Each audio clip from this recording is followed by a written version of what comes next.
In the fading twilight of the 5th century, as the last vestiges of Roman authority crumbled across the Rhine, the lands that would one day become medieval Germany lay poised on the precipice of a profound transformation. Imagine a landscape still bearing the scars of imperial roads and distant legionary camps, yet now increasingly defined by dense, ancient forests and meandering rivers, where whispers of old gods still mingled with the nascent murmurings of a new faith. This was a world in flux, a tapestry woven from the threads of countless migrations, where the rhythm of life was dictated by the seasons, by the hunt, and by the ever-present threat of rival tribes. For centuries, the Germanic peoples had lived on the fringes of the Roman Empire, sometimes as fierce adversaries, sometimes as uneasy allies, and often as mercenaries within its very legions. They were a diverse collection of groups: the Franks, the Saxons, the Alemanni, the Thuringians, the Bavarians, each with their own customs, their own dialects, and their own chieftains.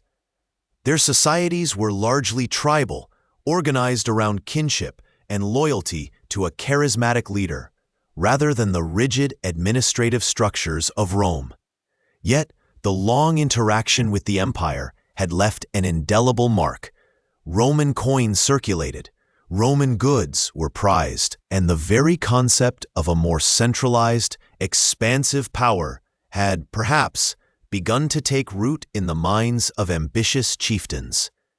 As the Western Roman Empire finally dissolved in 476 CE, its formal end often marked by the deposition of Romulus Augustulus, a power vacuum emerged.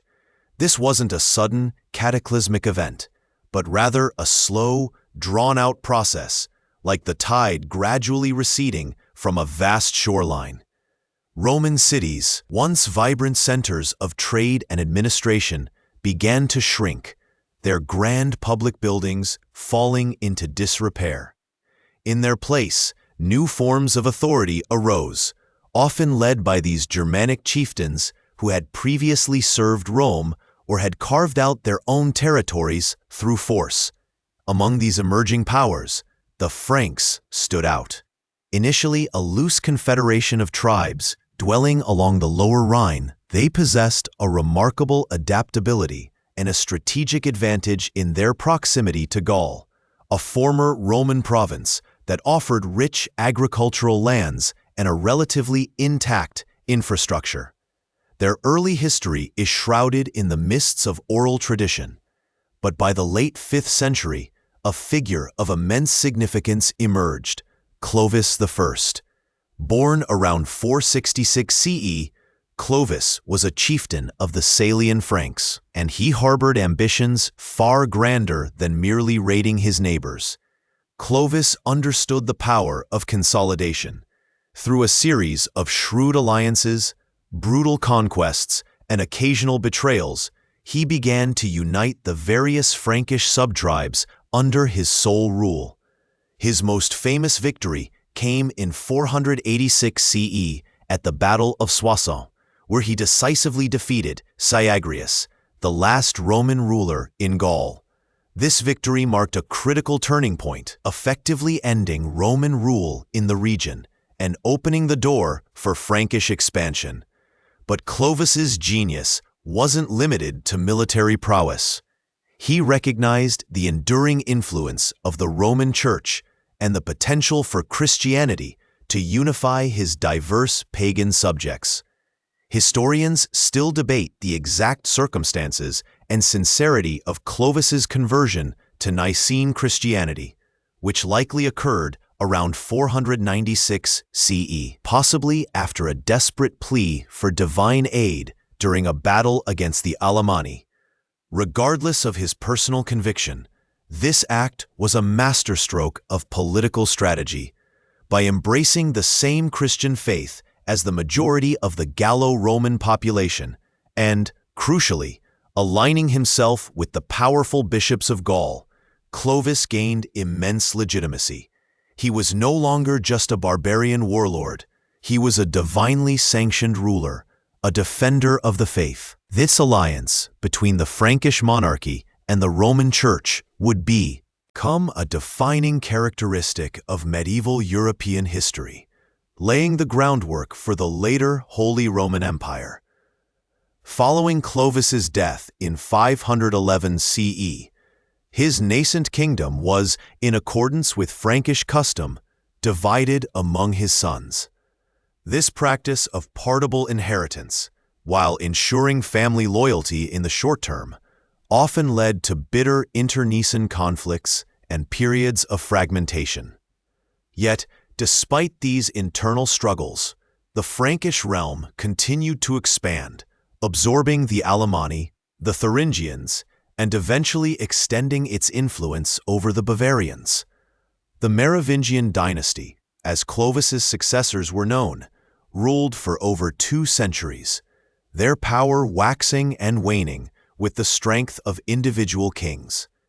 During this period, the concept of a distinct Germanic identity began to solidify, albeit slowly and often in opposition to the lingering Roman legacy. While the Franks adopted much from Roman administration and culture, particularly in Gaul, the lands east of the Rhine remained more distinctly Germanic in character. Here, the traditional tribal structures persisted more strongly, and the Roman influence was less pervasive. The Saxons, for instance, inhabiting the northern plains between the Elbe and Weser rivers, maintained their pagan beliefs and fiercely independent spirit for centuries, resisting both Frankish domination and Christianization. Their society was characterized by strong local loyalties and a decentralized political structure, making them a formidable challenge for any would-be conqueror. The 7th century saw a gradual decline in the effective power of the Merovingian kings.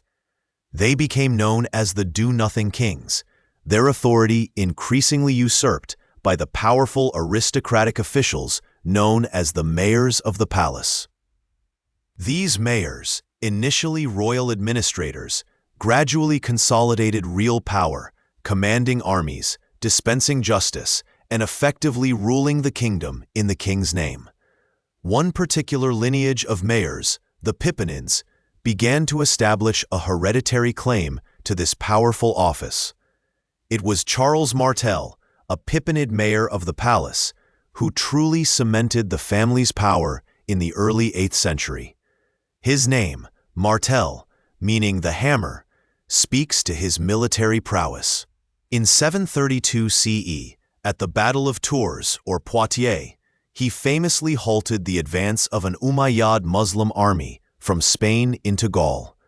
This victory, though perhaps exaggerated in later Christian chronicles, was undoubtedly significant, preventing further Muslim expansion into Western Europe and solidifying Charles's reputation as a defender of Christendom.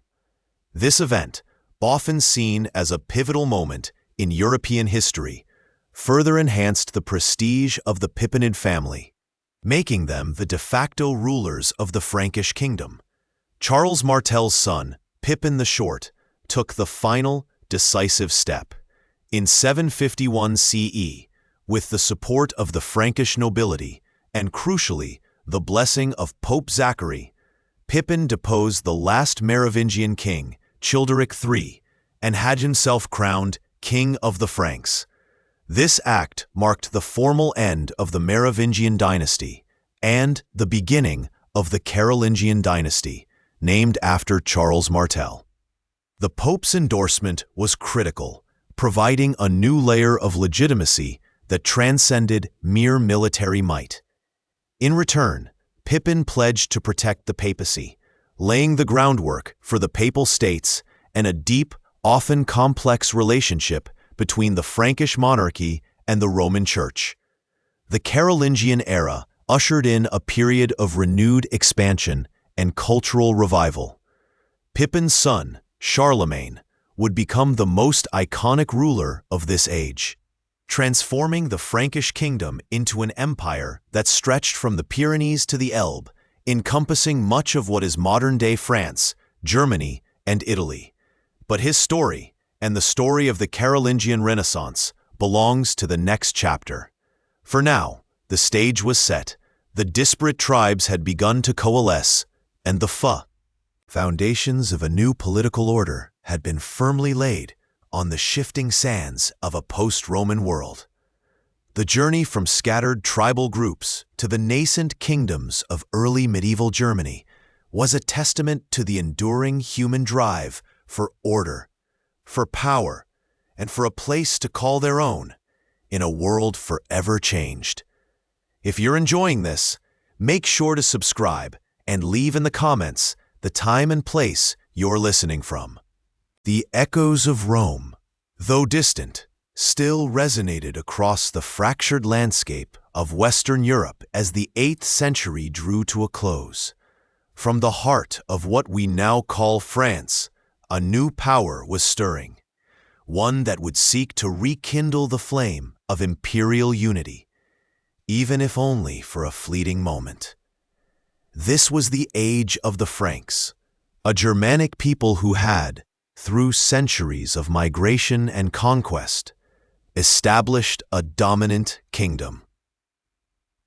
Among them, a family known as the Carolingians began their ascent, slowly consolidating power, first as mayors of the palace, essentially chief ministers, then as kings themselves. Their rise culminated in the extraordinary figure of Charlemagne, a man whose vision would reshape the political and cultural map of Europe. Born around 742 CE, Charlemagne, or Charles the Great, inherited a substantial Frankish kingdom, but his ambition far outstripped its existing borders.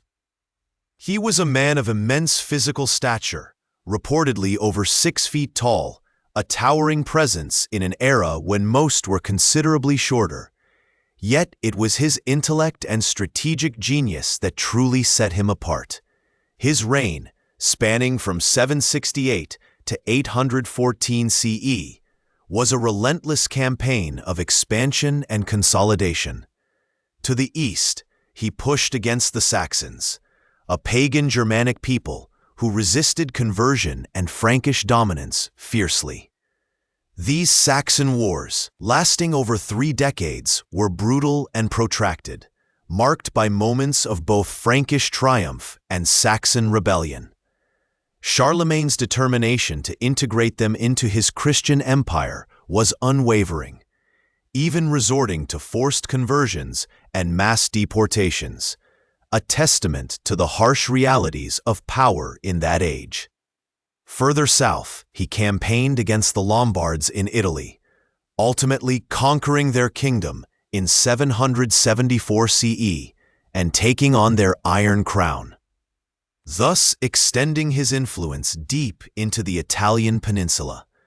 To the southwest, he ventured into Hispania, seeking to establish a buffer zone against the Umayyad Caliphate, though this campaign met with mixed success and famously resulted in the ambush at Roncesvalles, immortalized in the Song of Roland. By the dawn of the 9th century, Charlemagne's realm stretched from the Pyrenees in the west to the Elbe River in the east, encompassing much of modern-day France, Germany, Italy, and parts of Central Europe. It was an empire of unprecedented scale in the post-Roman West, a patchwork of diverse peoples united, however tenuously, under a single crown. This vast dominion required more than just military might to govern. It demanded a sophisticated administrative structure and a cultural revival. Charlemagne understood this profoundly. He initiated what historians often refer to as the Carolingian Renaissance, a period of renewed interest in learning, art, and literature. He invited scholars from across Europe to his court, most notably Alcuin of York, who became a key advisor and educator. Monasteries became centers of learning, meticulously copying ancient texts and developing a new, clearer script known as Carolingian minuscule, which greatly improved legibility and laid the groundwork for modern European alphabets. This intellectual flowering was not merely for its own sake. It was also a practical tool for governance, aimed at standardizing religious practice, improving literacy among the clergy, and ensuring the efficient administration of his sprawling empire. He issued capitularies, detailed legislative decrees, covering everything from legal procedures to agricultural practices, demonstrating a meticulous attention to the daily workings of his realm. The pinnacle of Charlemagne's reign arrived on Christmas Day in the year 800 CE, when Pope Leo III crowned him Emperor of the Romans in St. Peter's Basilica in Rome. This act was profoundly symbolic, linking the new Frankish power directly to the legacy of the Roman Empire and bestowing upon Charlemagne a spiritual authority that transcended mere kingship. It also, however, created a complex dynamic between secular and ecclesiastical power that would define European history for centuries to come. Historians still debate the precise motivations behind this coronation. Was it a spontaneous act by the Pope to secure a powerful protector? Or was it a carefully orchestrated move by Charlemagne to legitimize his immense power and claim a universal authority? Perhaps it was a bit of both, a convergence of mutual interests that forever altered the political landscape. Regardless, it established a precedent for imperial authority in the West, one that would later be claimed by the Holy Roman Emperors. After Charlemagne's death in 814 CE, his empire, though formidable, proved difficult to maintain. His sole surviving legitimate son, Louis the Pious, inherited the vast domain. Louis was a devout man, deeply committed to religious reform, but perhaps lacked his father's ruthless pragmatism and military acumen. He faced constant challenges from within his own family, as his sons vied for power and influence. The Frankish tradition of partible inheritance, where a father's lands were divided among his sons, was a constant source of instability. Charlemagne himself had, in earlier years, planned to divide his empire among his sons, but their premature deaths left Louis as the sole heir. This tradition, however, would ultimately prove to be the undoing of the unified Carolingian Empire. The internal strife intensified after Louis the Pious's death in 840 CE. His three surviving sons, Lothair, Louis the German, and Charles the Bald, plunged into a bitter civil war over the division of their inheritance. The conflict culminated in the Treaty of Verdun in 843 CE, a pivotal moment that effectively dissolved Charlemagne's grand empire into three distinct kingdoms. Lothair, the eldest, received the Middle Frankish Kingdom, a long, narrow strip of territory stretching from the Low Countries through Burgundy and Italy, along with the imperial title. Charles the Bald was granted the West Frankish Kingdom, which would eventually evolve into France, and Louis the German, whose name foreshadowed the future, received the East Frankish Kingdom. This East Frankish Kingdom, the direct precursor to medieval Germany, encompassed lands largely east of the Rhine River, including Saxony, Bavaria, Swabia, and Franconia. It was a diverse territory, inhabited by various Germanic tribes, many of whom had only recently been brought under Frankish control. Louis the German dedicated his reign to consolidating his authority within this new realm, facing challenges from both external incursions by Vikings and Slavs and internal rebellions from powerful regional dukes. He established a new administrative structure, often relying on powerful noble families to govern local territories, laying the groundwork for the fragmented political landscape that would characterize future German history. The Treaty of Verdun, while seemingly a pragmatic solution to a dynastic dispute, had profound long-term consequences. It created distinct political entities that would, over centuries, develop their own unique identities, languages, and cultures.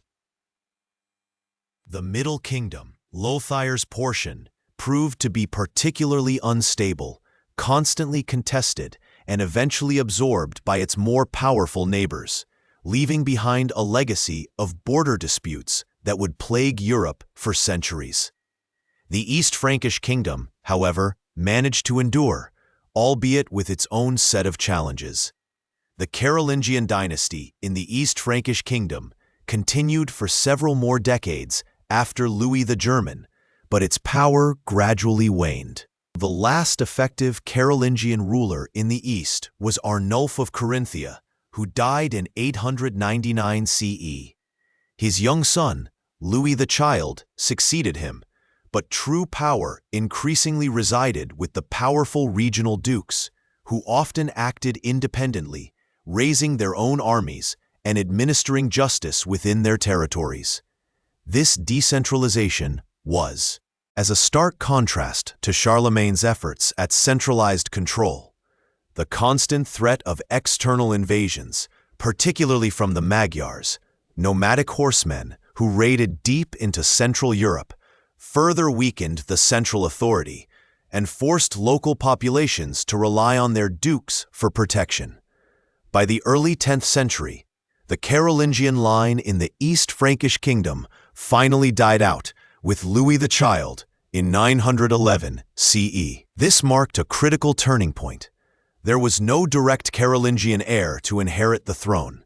The powerful dukes of the various stem duchies, Franconia, Saxony, Bavaria, Swabia, and Lotharingia, were faced with a choice: either allow the kingdom to fragment entirely into independent principalities, or elect a new king from among themselves.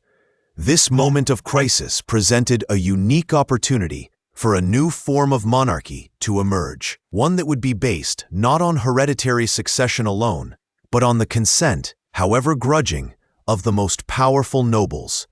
The election of Conrad of Franconia in 911 CE, followed by Henry the Fowler of Saxony in 919 CE, signaled the beginning of a new chapter in the history of the East Frankish Kingdom.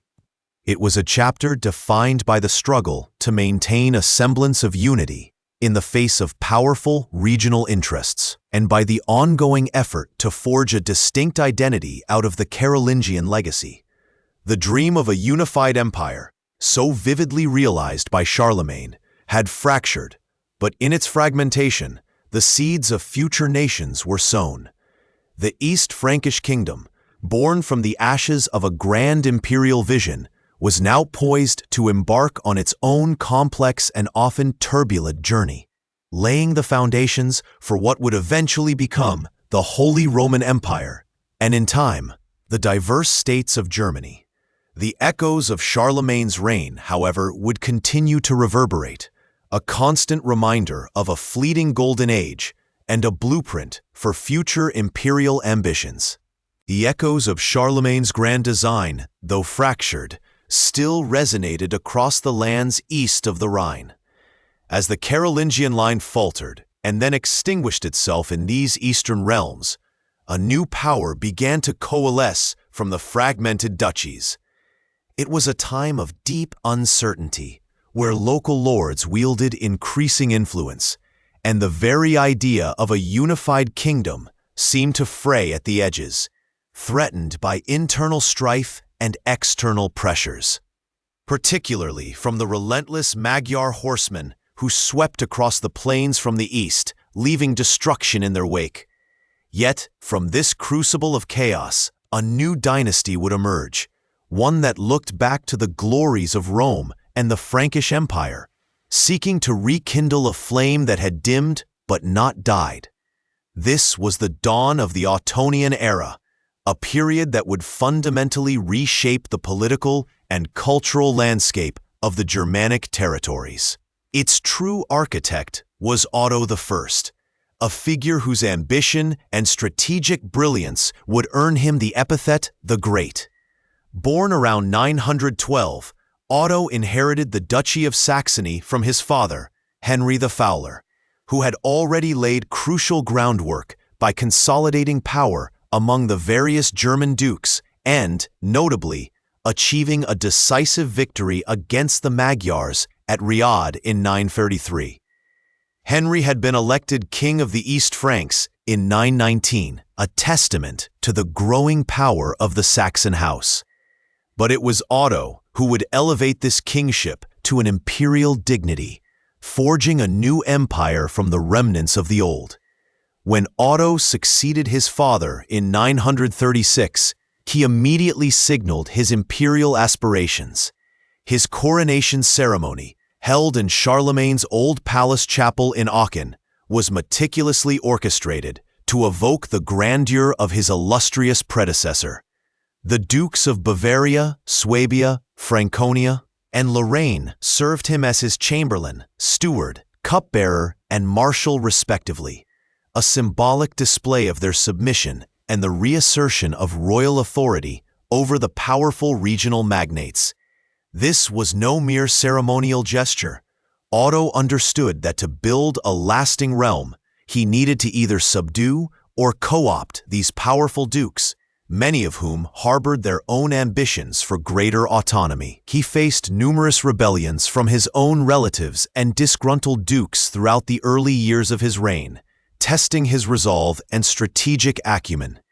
Each time, he responded with swift and often brutal force, demonstrating that his claim to power was not to be trifled with.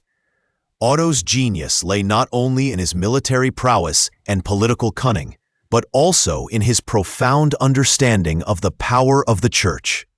Unlike many of his predecessors who had struggled with the independent power of the nobility, Otto saw the Church, particularly its bishops and abbots, as a potential counterweight. He began a deliberate policy of investing loyal bishops and abbots with vast tracts of land and significant administrative responsibilities, effectively transforming them into royal officials. These ecclesiastical princes, unlike hereditary nobles, could not pass their lands and titles to their children, ensuring that their loyalty remained tied directly to the crown. This system, often referred to as the Ottonian imperial church system, became a cornerstone of Ottonian power, providing the emperor with a reliable administrative core and a significant source of revenue and military levies. It was a brilliant move, intertwining the spiritual and temporal powers in a way that strengthened the monarchy, while also fostering a period of cultural and intellectual revival within the church itself. This alliance with the church was not merely pragmatic. It was deeply ideological.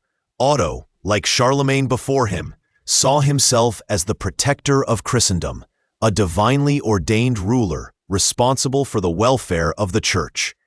This conviction would eventually lead him south, across the Alps, into Italy, a land perpetually entangled in politic, intrigue and papal rivalries. The fragmented state of Italy, with its squabbling city-states and feuding noble families, presented both a challenge and an opportunity. In 951, responding to an appeal from the beleaguered Queen Adelaide, who was imprisoned by Berengar II of Italy, Otto marched into Italy, defeated Berengar, and married Adelaide, thus adding the title King of Italy to his growing list of dignities. This was a pivotal moment, marking the beginning of a long and often tumultuous German involvement in Italian affairs. The true culmination of Otto's ambitions, however, came in 962. After once again intervening in Italy, this time to support Pope John XII against his enemies, Otto was crowned emperor by the Pope in St. Peter's Basilica in Rome. This event, on February 2, 962, is widely regarded as the founding of the Holy Roman Empire, a sprawling entity that would endure, in various forms, for over 8 centuries. It was a conscious revival of the Western Roman Empire, albeit one centered not in Rome but in the Germanic lands, and deeply intertwined with the destiny of the German kings. The term Holy Roman Empire itself, though not formally adopted until much later, encapsulated the dual nature of this new entity. Roman, signifying its claim to the legacy of ancient Rome and Charlemagne, and holy, emphasizing its divine sanction and its role as the protector of the Church. The establishment of the Holy Roman Empire under Otto I had profound and lasting consequences for the Germanic territories. It provided a powerful unifying force, drawing the disparate duchies into a larger political structure. It also cemented the unique relationship between the German monarchy and the papacy, a relationship that would be a source of both immense strength and bitter conflict in the centuries to come, particularly during the Investiture controversy. The emperors saw themselves as supreme protectors of the Church, even claiming the right to appoint bishops and at times even influence papal elections, a practice that would inevitably lead to clashes with the papacy, increasingly asserting its own temporal authority. Historians still debate the precise nature of this revival. Was it a genuine recreation of Charlemagne's empire, or a distinct new entity shaped by the unique circumstances of 10th century Germany? Some argue it was a pragmatic response to the power vacuum, while others see a deeper ideological drive to restore a universal Christian empire. Beyond political consolidation, the Ottonian period also witnessed a remarkable cultural and intellectual flourishing. Often termed the Ottonian Renaissance, fueled by imperial patronage and the strengthened church, there was a renewed interest in classical learning, art, and architecture. Monasteries and cathedrals became centers of scholarship, producing illuminated manuscripts of breathtaking beauty, often characterized by their vibrant colors and expressive figures. The patronage of figures like Empress Theophanu, a Byzantine princess who married Otto II, brought Eastern artistic influences to the West, enriching the visual arts. Imagine the monks meticulously copying ancient texts by candlelight, their quills scratching softly on parchment, preserving knowledge that might otherwise have been lost. Or picture the skilled artisans, their hands shaping precious metals and carving intricate ivories, creating reliquaries and liturgical objects that shimmered with spiritual significance. One lesser-known detail of this era is the role of women, particularly within the Ottonian imperial family. Figures like Otto I's mother, Matilda, and his wife Adelaide were not merely consorts, but highly influential political actors. Matilda, known for her piety and political acumen, founded several important monasteries and played a significant role in mediating disputes within the royal family. Adelaide, after Otto's death, served as regent for her young grandson, Otto III, and was a powerful force in her own right, demonstrating considerable diplomatic skill. These women often operated behind the scenes, yet their impact on policy, patronage, and the stability of the realm was undeniable, challenging the simplistic view of medieval queens as mere figureheads. The Ottonian emperors, particularly Otto I, Otto II, and Otto III, consciously cultivated a sense of imperial grandeur. Otto II continued his father's policies, consolidating power in Germany and engaging in campaigns in Italy, though he faced significant challenges, including a devastating defeat against the Saracens in southern Italy. His marriage to Theophanu, a niece of the Byzantine emperor, was a strategic alliance that brought an infusion of Byzantine culture and prestige to the Ottonian court. Otto III, who ascended the throne as a child, was deeply influenced by his Byzantine mother and by his tutor, Gerbert of Aurillac, Later Pope Sylvester II, a brilliant scholar, Otto III harbored grand visions of a universal Christian empire with Rome as its spiritual and political center, a renovatio imperii Romanorum, renewal of the Roman Empire. He spent much of his reign in Italy, attempting to establish Rome as his capital, and even adopted elements of Byzantine court ceremonial. Perhaps he truly believed he could bridge the vast cultural and geographical divide. Dreaming of a unified Christendom under his benevolent rule, his early death in 1002, however, left his ambitious plans largely unfulfilled, and his successors would largely shift their focus back to the Germanic heartlands. The legacy of the Ottonian dynasty was profound. They had transformed a collection of fragmented duchies into a powerful kingdom, and then elevated that kingdom to an empire. They had established a unique relationship with the Church that would define German politics for centuries. They had successfully defended their borders against external threats, most notably crushing the Magyar threat once and for all at the Battle of Lechfeld in 955, a victory that cemented Otto I's reputation as a savior of Christendom and secured the eastern frontiers for generations. This victory, often overlooked in the grand narrative of imperial coronations, was crucial for the internal stability and development of the emerging German kingdom. It allowed for a period of relative peace and consolidation, enabling the cultural and administrative reforms of the Ottonian era to take root. As the 11th century dawned, the Holy Roman Empire, though still a relatively young entity, stood as a dominant power in Central Europe. Its emperors, though often embroiled in conflicts both within their own territories and in Italy, commanded immense prestige. The Ottonian period laid the foundations for what would become the distinctive political and cultural identity of medieval Germany, an identity shaped by the interplay of imperial ambition, ecclesiastical power, and the enduring legacy of Rome. The echoes of Charlemagne had been heard, and a new, distinctively German empire had risen from the ashes of the old.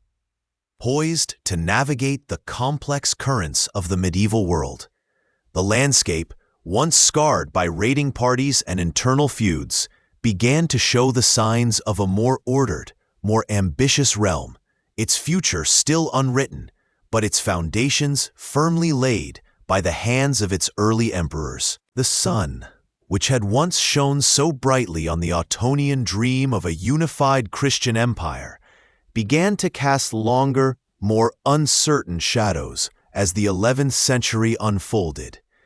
The transition from the Ottonian to the Salian dynasty in 1024 was not a sudden rupture, but a gradual shifting of the imperial mantle, a continuation of many policies, yet also the quiet genesis of new tensions that would dramatically reshape the Holy Roman Empire. Conrad II, the first Salian emperor, ascended the throne not through direct lineage, but through election, a testament to the enduring power of the German magnates.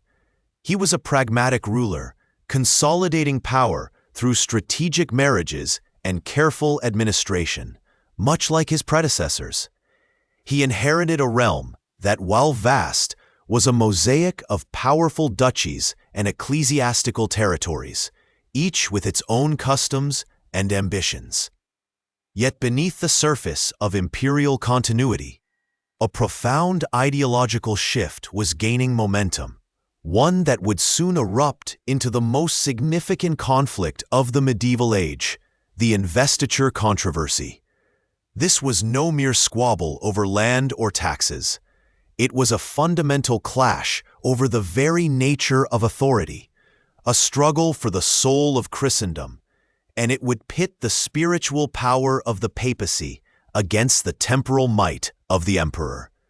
For centuries, emperors had exercised a significant, even decisive, influence over the church within their domains. They appointed bishops and abbots, investing them with the symbols of their office, the ring and the crozier, which signified both their spiritual authority and their temporal possessions, often vast tracts of land and numerous vassals. These ecclesiastical appointments were crucial to imperial governance. Bishops, unlike secular nobles, did not pass on their lands to heirs, ensuring that these territories remained loyal to the crown. They were the emperor's most reliable administrators, his most learned advisors, and often his most skilled military commanders. However, a reform movement was stirring within the church, particularly from the Cluniac monasteries, which advocated for a purification of the clergy and an end to practices like simony, the buying and selling of church offices, and Nicolism, clerical marriage. At the heart of this reform was the belief that the church should be free from secular interference, that its spiritual authority derived directly from God, not from earthly rulers. This vision found its most fervent champion in Pope Gregory VII, a man of immense intellect and unyielding will, who ascended to the papacy in 1073. Gregory believed that the Pope, as the successor of St. Peter, held supreme authority over all Christians, including kings and emperors. His radical assertion was that only the Pope had the right to invest bishops, to bestow upon them the symbols of their spiritual office, and that any secular ruler who dared to do so was usurping divine authority.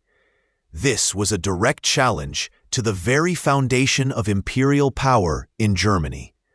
Henry IV, who had become emperor in 1056 as a young child and was still consolidating his authority, found himself at the epicenter of this storm.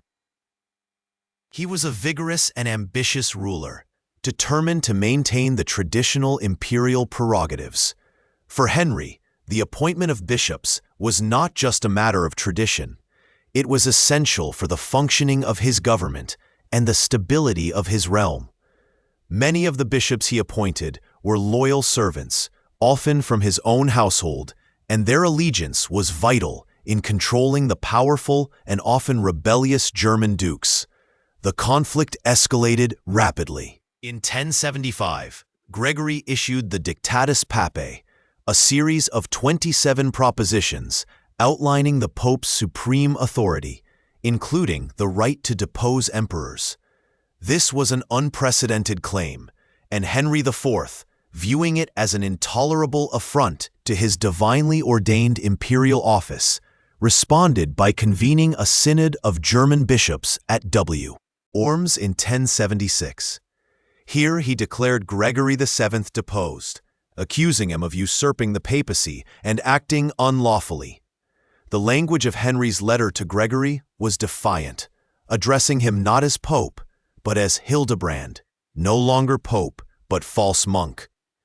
Gregory's response was swift and devastating. In February 1076, he excommunicated Henry IV, releasing his subjects from their oaths of loyalty. This act sent shockwaves across Europe. Excommunication was a spiritual weapon, but its political consequences were immense. For a medieval ruler, being excommunicated meant being cut off from the Christian community, and it gave license to rebellious nobles to defy his authority without fear of divine retribution. The German princes, many of whom had long chafed under Henry's rule, seized this opportunity. They declared that they would elect a new emperor if Henry did not seek absolution from the Pope within a year and a day. Faced with a crumbling empire and widespread rebellion, Henry IV had little choice but to humble himself. In the winter of 1077, he embarked on a perilous journey across the Alps, seeking out Pope Gregory, who was staying at the castle of Canossa in northern Italy. For 3 days, Henry, dressed in penitential sackcloth, stood barefoot in the snow outside the castle gates, begging for forgiveness. This iconic image of the walk to Canossa became a powerful symbol of papal supremacy, a moment when the spiritual power of the Church seemed to triumph unequivocally over the temporal power of the empire. Gregory, after much deliberation, finally relented and lifted the excommunication, but the damage to imperial prestige was profound. Yet, Canossa was not the end of the conflict, but merely a turning point. Henry IV, once absolved, quickly regrouped. The German princes, who had hoped to replace him, elected an anti-king, Rudolf of Rheinfelden, leading to a brutal civil war that ravaged Germany for years. Henry, now free from the immediate threat of excommunication, continued to appoint bishops, defying Gregory's decrees. The struggle dragged on, marked by further excommunications and the election of anti-popes. This protracted conflict, lasting for decades, bled the imperial treasury, diverted imperial attention from other matters, and allowed the German princes to consolidate their own power, often at the expense of the emperor. The investiture controversy finally reached a compromise with the Concordat of Worms in 1122, signed by Emperor Henry V, Henry IV's son, and Pope Calixtus II. This agreement, a pragmatic solution rather than a clear victory for either side, attempted to disentangle the spiritual and temporal aspects of episcopal appointments. It stipulated that bishops would be elected by the clergy, but in the presence of the emperor or his representative. The emperor would then invest the bishop with the temporal possessions and secular duties, the regalia, by touching him with a scepter, while the pope or his legate would invest him with the spiritual symbols, the ring and crozier. This meant that the emperor retained a significant, though no longer absolute, influence over episcopal appointments, especially regarding their temporal power and loyalty. The Church, on the other hand, secured its claim to spiritual independence. While the Concordat of Worms brought an end to the open warfare, it did not resolve the underlying tension between church and state. Instead, it subtly but profoundly weakened the imperial system in Germany. Before the controversy, the emperor had relied heavily on the bishops as his loyal administrators and a counterbalance to the secular nobility. The Concordat, by granting the Church greater autonomy, diminished the emperor's direct control over these powerful figures. This shift contributed to the fragmentation of political power in Germany.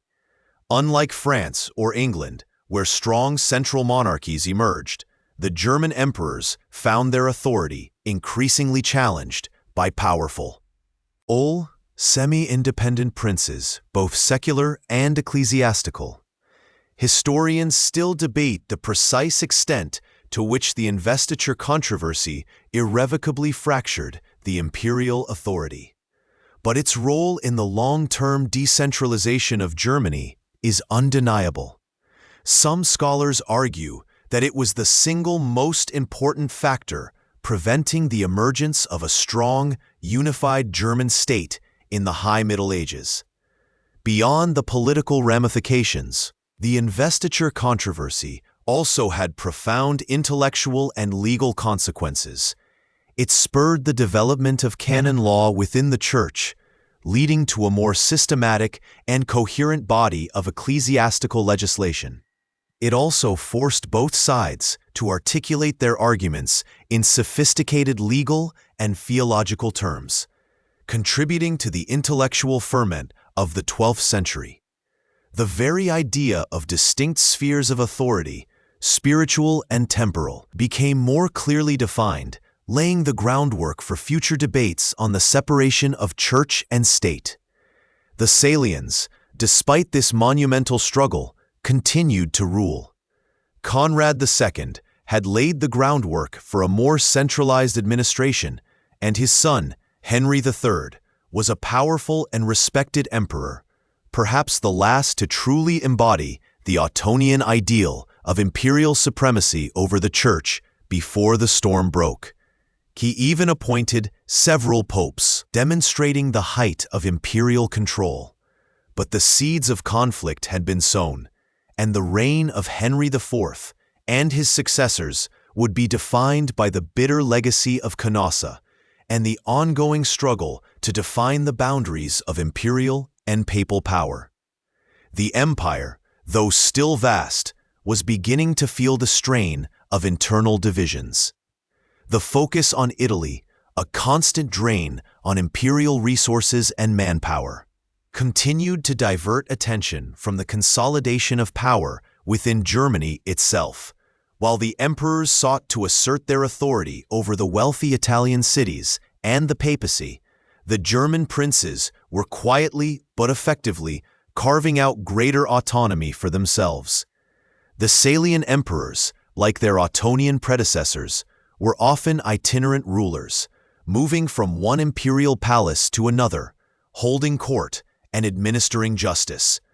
Their power was personal, tied to their presence and their ability to command loyalty and respect. But the investiture controversy had eroded some of that personal authority, forcing emperors to negotiate and compromise in ways that earlier rulers might not have conceived. Perhaps these ongoing struggles, these ceaseless travels, and the constant negotiation with powerful vassals made the emperor's lives a tapestry of endless movement and precarious balance. They were figures of immense power, yet constantly challenged, constantly striving to maintain a fragile unity. The legacy of the Salians, therefore, is complex. They inherited a powerful empire, navigated its greatest ideological crisis, and ultimately left a realm profoundly changed. A realm where the ideal of universal imperial authority had been irrevocably tempered by the assertion of papal power and the growing independence of the German princes. The stage was set for the next chapter, where new dynasties would grapple with these enduring challenges, forever shaping the fragmented landscape of medieval Germany. The echoes of the Ottonian legacy, though faded, still resonated across the Holy Roman Empire, a vast and often unwieldy tapestry of duchies, bishoprics, and burgeoning cities. As the 12th century dawned, a new house ascended, one that would strive to rekindle the embers of imperial grandeur, and, in doing so, ignite conflicts that would shape the destiny of Central Europe for centuries to come. This was the House of Hohenstaufen, and their story is one of soaring ambition, brilliant intellect, and ultimately a tragic, drawn-out decline. Their rise began with Conrad III, elected king in 1138, yet it was his nephew, Frederick I, who truly embodied the Hohenstaufen spirit. Crowned in 1152, Frederick, known to history as Barbarossa, Redbeard, was a figure of almost mythical stature even in his own time. He possessed a commanding presence, a keen legal mind, and an unshakable belief in the divine right and universal authority of the Holy Roman Emperor. Barbarossa envisioned an empire that transcended mere German lands, one that would reclaim its ancient Roman glory, standing supreme over both princes and even the powerful papacy. His reign was a relentless pursuit of this vision. Barbarossa understood that true imperial power lay not just in grand pronouncements, but in concrete control over the rich cities of northern Italy. The Lombard League, which had grown wealthy and independent, often defying imperial authority. These cities, like Milan, Pavia, and Cremona, were vibrant centers of trade and finance, their guilds and communes fiercely protective of their newfound freedoms. To Barbarossa, their autonomy was an affront to his divinely ordained rule. He led no fewer than 6 expeditions across the Alps into Italy, a monumental undertaking each time, involving the mobilization of thousands of knights and foot soldiers, traversing treacherous mountain passes and enduring harsh conditions. One of his most significant campaigns culminated in the destruction of Milan in 1162, a stark demonstration of his resolve. After a protracted siege, the city was razed, its walls torn down and its inhabitants dispersed. This act, while asserting imperial dominance, also solidified the Lombard League's opposition, pushing them closer to the Pope, who viewed Barbarossa's ambitions with increasing alarm. The papacy, under figures like Alexander III, saw the emperor's claims as a direct threat to their own spiritual and temporal authority, leading to a bitter and prolonged struggle known as the Investiture controversy's later phase, though now more focused on temporal power than just bishop appointments. The clash between Barbarossa and the Pope, and by extension the Lombard League, reached its zenith at the Battle of Legnano in 1176. Here, the imperial heavy cavalry, long considered invincible, met their match against the disciplined infantry and crossbowmen of the Lombard communes. It was a stunning defeat for Barbarossa, forcing him to acknowledge the autonomy of the Italian cities and, crucially, to make peace with Pope Alexander III. The Treaty of Venice in 1177 marked a significant turning point where Barbarossa, for a time, bowed to papal supremacy in spiritual matters, though he never fully abandoned his imperial claims. This moment, where a powerful emperor knelt before a pope, resonated deeply across Europe, illustrating the complex and often contradictory nature of power in the medieval world. Despite this setback, Barbarossa continued to consolidate his power within Germany itself. He skillfully managed the powerful German princes, often through a blend of diplomacy, strategic marriages, and, when necessary, military force. He elevated the status of his own family, the Hohenstaufen, granting them vast lands and influence. He also sought to establish a more centralized administration, though the fragmented nature of the empire made this a perpetual challenge. His legal reforms, particularly the Landfrieden, or Peace of the Heart, a land, aimed to curb feuding among the nobility and establish a greater sense of order and justice, reflecting a desire to create a more unified realm under imperial law. Tragically, Frederick Barbarossa met his end not on the battlefield, but during the Third Crusade in 1190. While leading his army across Anatolia, he drowned in the Salif River, modern-day Göksu River, in Turkey. A seemingly prosaic end for such a monumental figure. His death plunged the empire into a period of uncertainty, as his son, Henry VI, inherited a vast but still fractious realm. Henry VI, though short-lived, was a formidable ruler in his own right. He married Constance, the heiress to the Norman Kingdom of Sicily, an alliance that fundamentally altered the Hohenstaufen destiny. This marriage brought the rich and culturally vibrant lands of southern Italy and Sicily under Hohenstaufen control, creating a powerful, albeit geographically disparate, empire that stretched from the Baltic to the Mediterranean. Henry's reign, however, was marked by constant struggles to assert his authority over his new southern territories and to manage the German princes. He died prematurely in 1197, leaving behind a 4-year-old son, Frederick II, whose destiny would become inextricably linked with the fate of the Hohenstaufen dynasty. The minority of Frederick II plunged the empire into a chaotic interregnum. Rival claimants to the throne emerged, notably Otto IV of the Welf dynasty, supported by the Pope. It was a period of civil war and instability, where the hard-won gains of Barbarossa and Henry VI seemed to unravel. However, the young Frederick, raised in the cosmopolitan court of Sicily, would prove to be one of history's most extraordinary rulers. Frederick II, crowned emperor in 1220, was a polymath, a man of astonishing intellect and curiosity.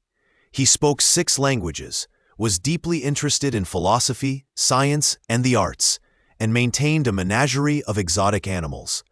His court in Palermo was a melting pot of cultures, Arab, Norman, Greek, and German, reflecting the diverse heritage of Sicily. He was known as Stupor Mundi, the wonder of the world, a title earned not just for his intellectual prowess, but for his unconventional approach to rulership.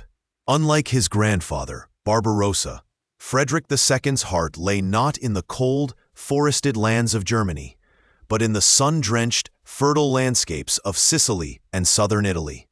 He saw his Sicilian kingdom as the true heart of his empire, a centralized, bureaucratic state from which he could project power.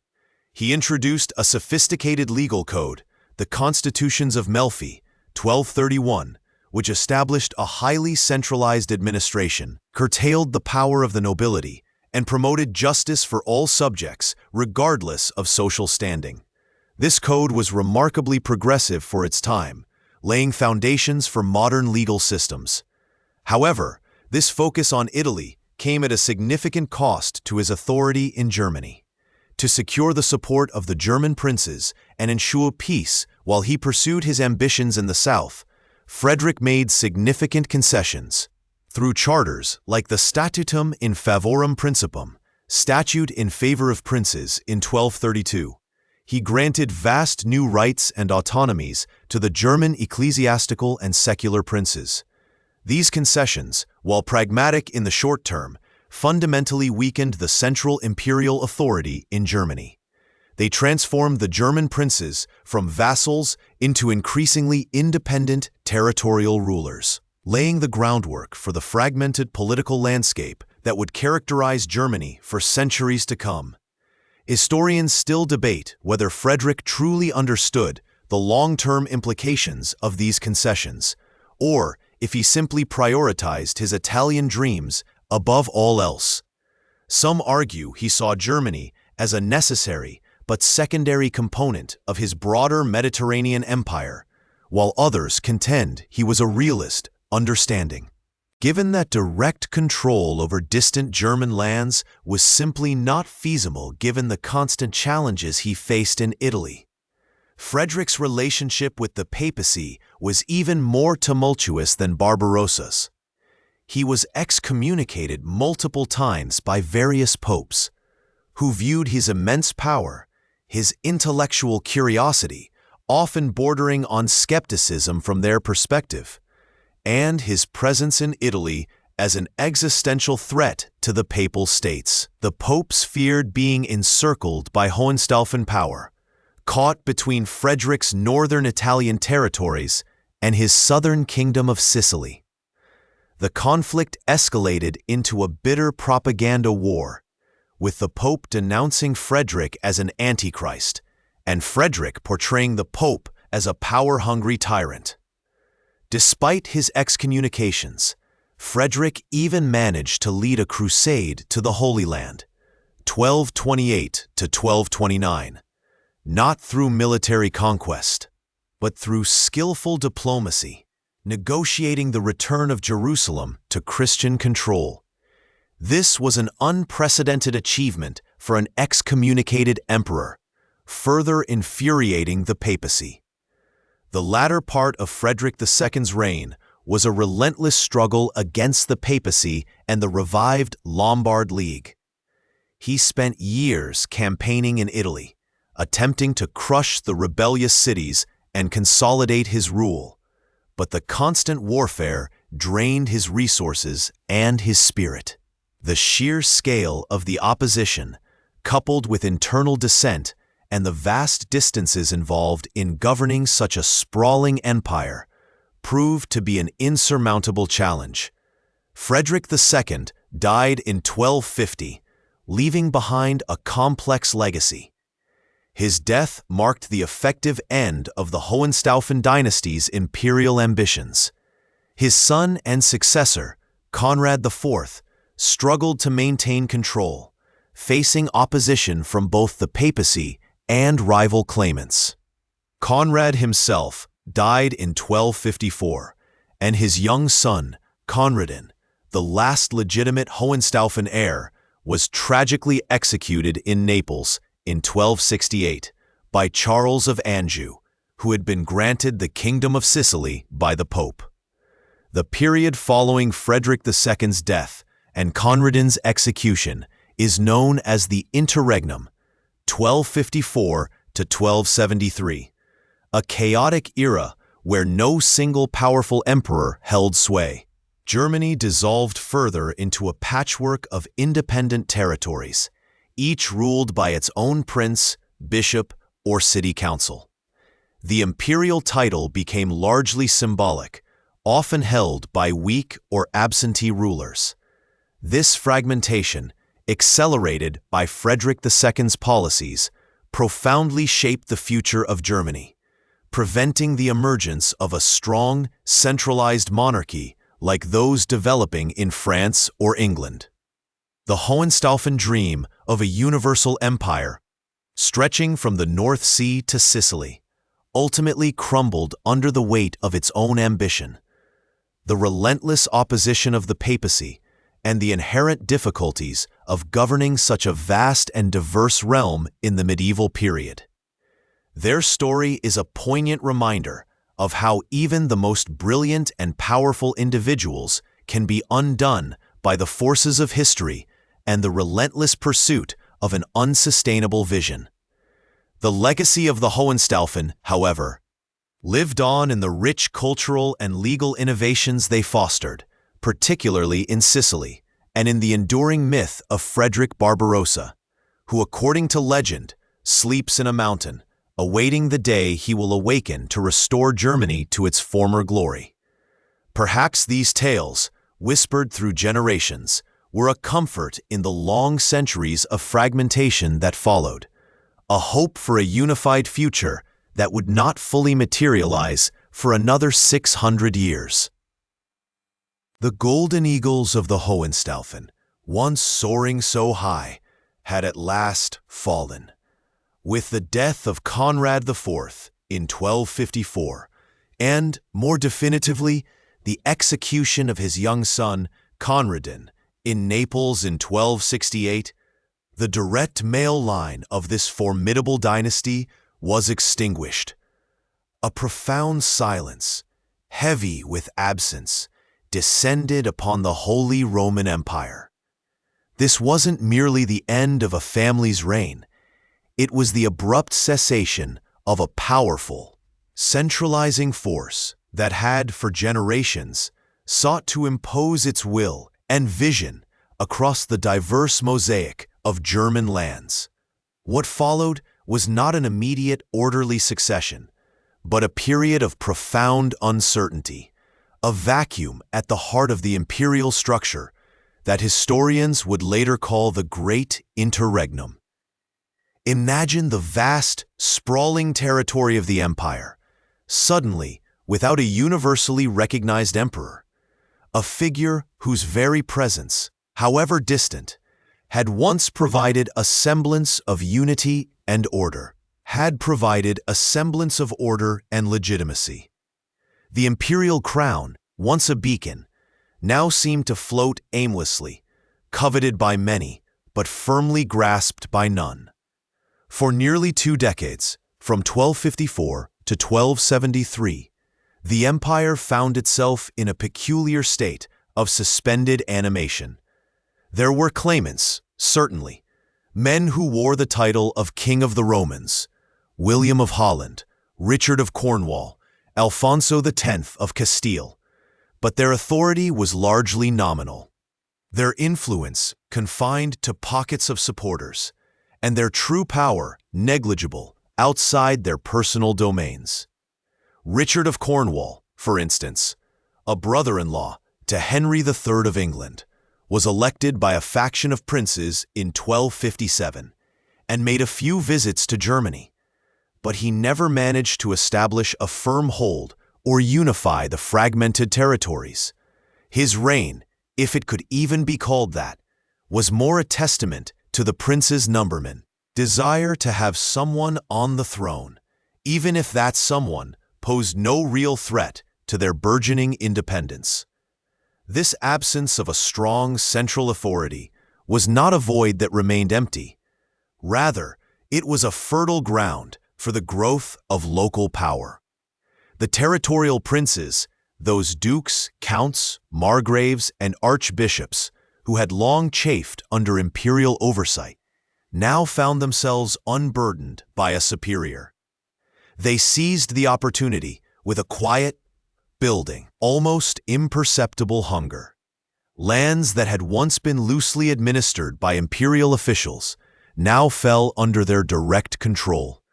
Rights and privileges that had been granted or withheld by emperors were now simply assumed or forcefully taken. The princes began to consolidate their territories, building stronger administrative structures, raising their own armies, and minting their own coins. The very fabric of the empire began to fray, not with a violent tear, but with a slow, deliberate unraveling, as power seeped away from the theoretical center and pooled in the numerous, increasingly powerful regional courts. Consider the landscape of Germany during this time. It wasn't a unified kingdom, but a patchwork quilt of hundreds of independent or semi-independent entities.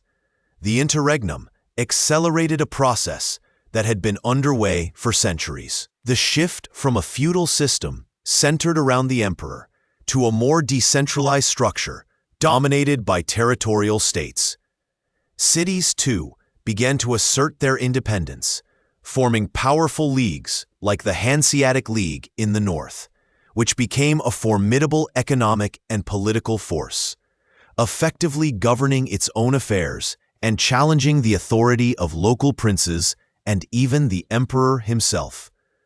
These urban centers, bustling with trade and craft, often found themselves caught between the competing ambitions of princes, but they also learned to leverage their wealth and strategic importance to secure charters and liberties that further diminished imperial reach. One of the lesser-known consequences of this period was the proliferation of private feuds and local warfare.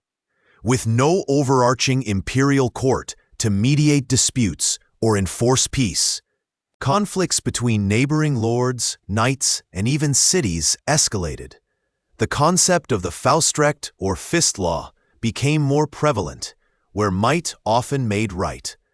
Castles, already a common sight, became even more crucial as centers of local power and defense, their stone walls witnessing countless skirmishes over land, tolls, or perceived slights. While the empire itself was relatively free from large-scale, unified wars, the daily lives of many ordinary people were marked by a pervasive sense of insecurity and the constant threat of local violence. This fragmented reality made travel dangerous and trade difficult, yet paradoxically, it also forced communities to become more self-reliant and innovative in their defense and governance. The question of who should rule and how became a matter of intense negotiation and strategic maneuvering among the most powerful princes. These were the 7 electors, the archbishops of Mainz, Trier, and Cologne, the King of Bohemia, the Count Palatine of the Rhine, the Duke of Saxony, and the Margrave of Brandenburg. Their collective power grew exponentially during the Interregnum, as they effectively became the kingmakers, their votes determining the future of the imperial crown. This informal group, whose role had been evolving for centuries, truly solidified its position during this leaderless era. Their self-interest often dictated their choices, favoring weaker candidates who would not challenge their own authority, or those who could offer significant concessions in exchange for their support. This dynamic led to a fascinating scholarly dispute regarding the true nature of the Interregnum. Was it a period of utter chaos and decline, a dark age for imperial Germany? Or was it, in fact, a crucial period of transition during which the foundations for the modern German state system were inadvertently laid? Historians still debate whether the Interregnum was primarily a symptom of imperial weakness or a catalyst for the rise of independent territorial states. Some argue that it was a catastrophic failure of the imperial idea, leading to centuries of fragmentation and delaying Germany's unification. Others contend that it allowed for the organic development of diverse regional cultures and administrative systems, fostering a unique political landscape that, while decentralized, was far from stagnant. Perhaps both perspectives hold truth. The absence of a strong emperor certainly created challenges, but it also opened pathways for new forms of governance and identity to emerge at the local level. Finally, in 1273, after years of deliberation and political maneuvering, the electors chose Rudolf of Habsburg as King of the Romans. Rudolf was not a powerful prince in the mold of the Hohenstaufen. His family possessed significant lands in what is now Switzerland and Austria, but he was not seen as a threat to the established order of the great princely houses. His election marked the end of the Great Interregnum and the beginning of a new era, one dominated by the rise of the Habsburg dynasty. However, Rudolf's reign and those of his immediate successors would be fundamentally different from the imperial rule that preceded the Interregnum. The power dynamic had irrevocably shifted.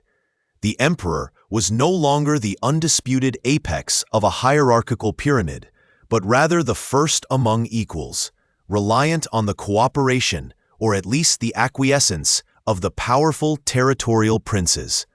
The memory of the Interregnum, with its lessons of princely power and imperial weakness, lingered for centuries.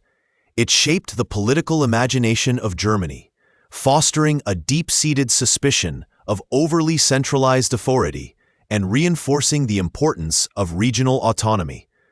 The Holy Roman Empire would continue to exist in name until 1806, but its character had been profoundly altered by these 2 decades of absence. The dream of a universal empire, once so vibrant under the Hohenstaufen, had faded, replaced by the more pragmatic reality of a fragmented realm where the true centers of power lay not in the imperial palace, but in the numerous, often opulent courts of the territorial princes. The stage was set for a Germany that would remain a collection of diverse, often competing states, a characteristic that would define its history for centuries to come. The echoes of the Hohenstaufen dream, once so vibrant and ambitious, began to fade across the German lands as the 13th century drew to a close. The Interregnum, a period of nearly 2 decades without a universally recognized emperor, had left a deep imprint, not of chaos as one might assume, but of a profound shift in power. While the imperial throne remained vacant, the princes of the realm, particularly those holding the most significant territories, had seized the opportunity to consolidate their own authority. They built castles, levied taxes, raised armies, and administered justice within their domains, effectively becoming miniature sovereigns. When Rudolf of Habsburg was finally elected in 1273, ending the Interregnum, he inherited an empire fundamentally different from that which Otto the Great or Frederick Barbarossa had known. Rudolf, a pragmatic and shrewd ruler, understood this new reality. He recognized that the age of expansive imperial power, reaching across Italy and asserting dominance over the papacy, was largely over. His focus shifted inward, towards strengthening his own dynastic lands, the Habsburg territories in Austria and the Alpine regions. This was a crucial turning point. The emperor was no longer solely the universal monarch, but also a territorial prince, whose power base lay increasingly in his own inherited domains rather than in the abstract authority of the imperial crown. This trend would only intensify in the centuries to come. The election of an emperor now rested firmly in the hands of a select group of powerful princes, who came to be known as the electors. While the exact composition of this group evolved over time, by the mid-13th century, a core group had emerged. The 3 ecclesiastical archbishops of Mainz, Trier, and Cologne, and 4 secular princes, the King of Bohemia, the Count Palatine of the Rhine, the Duke of Saxony, and the Margrave of Brandenburg. These 7 individuals held the immense privilege of choosing the next emperor, and they wielded this power to their own advantage, often extracting concessions and privileges from candidates before casting their votes. This effectively transformed the imperial election into a negotiation, further eroding the emperor's ability to act independently. One of the most significant documents solidifying the power of these electors was the Golden Bull of 1356, issued by Emperor Charles IV. This landmark decree, a cornerstone of the Holy Roman Empire's constitutional structure for centuries, formally codified the electoral process, defining the number and identity of the 7 electors, establishing the Electoral College, and outlining the procedures for imperial elections. It declared that the majority vote of the electors was sufficient to choose an emperor, and crucially, it granted the electors extensive rights and privileges within their own territories, including the right to mint coins, administer justice, and collect tolls, effectively making them sovereign rulers within their domains. Independent of direct imperial interference, the Golden Bull was less about strengthening the emperor and more about defining and protecting the rights of the electors, a testament to the shifting balance of power. It was an acknowledgement of a reality that had been developing for over a century. The emperor was no longer an absolute monarch, but rather the head of a confederation of increasingly independent states. The emperors of this late medieval period often found themselves in a delicate dance, balancing their imperial ambitions with the need to placate and gain the cooperation of the powerful electors and other princes. Some, like Henry VII, elected in 1308, attempted to revive the old imperial glory, embarking on an ill-fated expedition to Italy to assert imperial rights and be crowned by the Pope. His sudden death in 1313, however, underscored the immense difficulties of such endeavors. Others, like Louis IV, who reigned from 1314 to 1347, engaged in protracted conflicts with the papacy, leading to his excommunication and a period of intense political maneuvering within the empire. These struggles further weakened the imperial office, as princes often sided with the papacy or exploited the conflicts to gain greater autonomy. The rise of strong territorial states, often led by the electors themselves, meant that the empire became less a unified realm and more a collection of diverse principalities, duchies, margraviates, and free imperial cities, each with its own laws, customs, and interests. The cities, in particular, grew in wealth and influence during this period, forming leagues like the Hanseatic League in the north, which dominated trade across the Baltic and North Seas, and the Swabian League in the south, which protected the interests of its member cities against encroaching princely power. These urban centers often granted imperial immediacy, meaning they were subject directly to the emperor rather than to a local lord, further complicated the political landscape, adding another layer of independent actors to the already fragmented empire. Historians still debate the true nature of the Holy Roman Empire in this era. Was it a failed state, perpetually struggling with internal disunity, or a remarkably resilient political entity that adapted to changing circumstances, allowing for a unique form of decentralized governance? While it certainly lacked the centralized power of contemporary monarchies like France or England, its very flexibility and the autonomy granted to its constituent parts may have contributed to its longevity, enduring for over 1,000 years in various forms. Perhaps its strength lay not in a rigid hierarchy, but in its ability to accommodate a multitude of local powers, each contributing to the mosaic of the empire. One lesser-known aspect of this period is the increasing importance of Landfrieden, or land peaces. These were agreements, often initiated by emperors or powerful princes, to suppress private feuds and maintain public order within specific regions or across the empire. While the emperor theoretically had the right to enforce peace, his actual ability to do so was limited. Thus, these peaces were often negotiated and enforced by regional associations of princes, knights, and cities, highlighting the decentralized nature of power. For example, the Mainz Landfrieden of 1235, issued by Frederick II, was a significant attempt to establish a general peace, but its enforcement relied heavily on the cooperation of local authorities. These efforts, though often imperfect, reflect a persistent desire for stability and order amidst the shifting political sands. The 14th and 15th centuries also saw the emergence of new challenges that further tested the fabric of the empire. The Black Death, sweeping across Europe in the mid-14th century, decimated populations, leading to profound social and economic upheaval.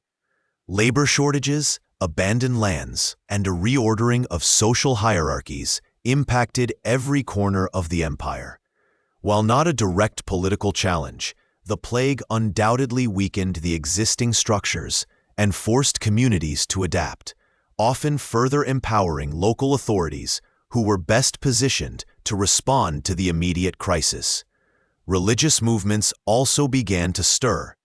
The Hussite Wars in Bohemia in the early 15th century, sparked by the teachings of Jan Hus and fueled by Czech national sentiment, presented a formidable challenge to both imperial and ecclesiastical authority.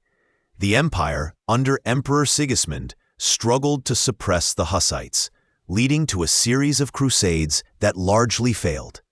This conflict not only drained imperial resources, but also highlighted the growing religious tensions that would eventually erupt into the Reformation. The inability of the emperor to decisively crush the Hussite rebellion further underscored the limits of imperial power and the increasing difficulty of imposing a unified will across the diverse territories. Despite these challenges, the imperial title remained a coveted prize, largely due to the prestige it still carried and the potential for dynastic advancement it offered. The Habsburgs, having established a strong territorial base, were particularly adept at securing the imperial crown, often through strategic marriages and shrewd diplomacy. From the mid-15th century onwards, with only a few exceptions, the imperial throne became almost hereditary in the Habsburg family, solidifying their position as the preeminent power within the empire. This shift from a truly elected office to one largely controlled by a single powerful dynasty marked another significant evolution in the empire's character. The late medieval Holy Roman Empire was thus a complex tapestry of competing powers and evolving institutions.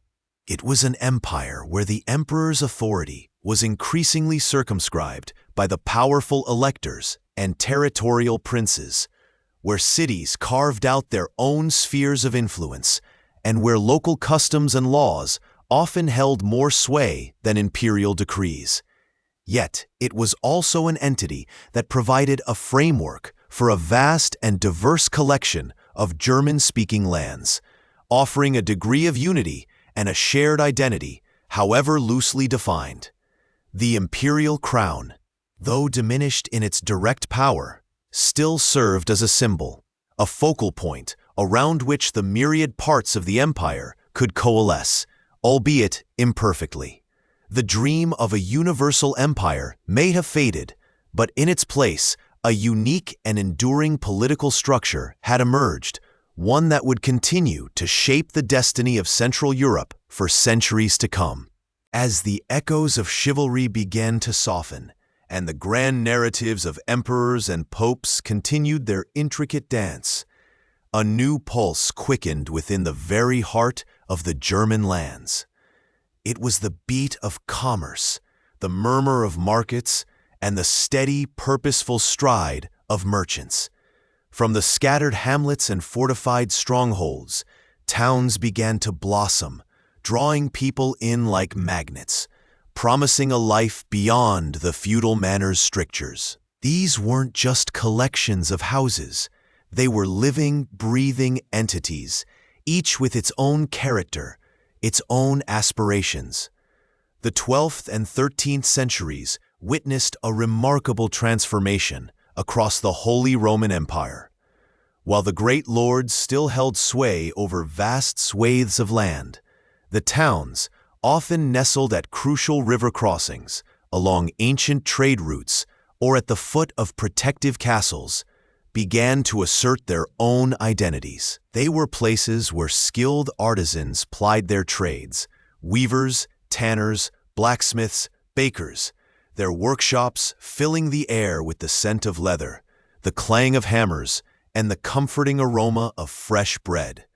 Markets became the vibrant heart of these communities, a kaleidoscope of colors and sounds, where goods from near and far changed hands, and news, rumors, and ideas circulated freely. Many of these nascent towns began their journey under the watchful eye of a local lord or bishop, but a powerful yearning for self-governance soon took root.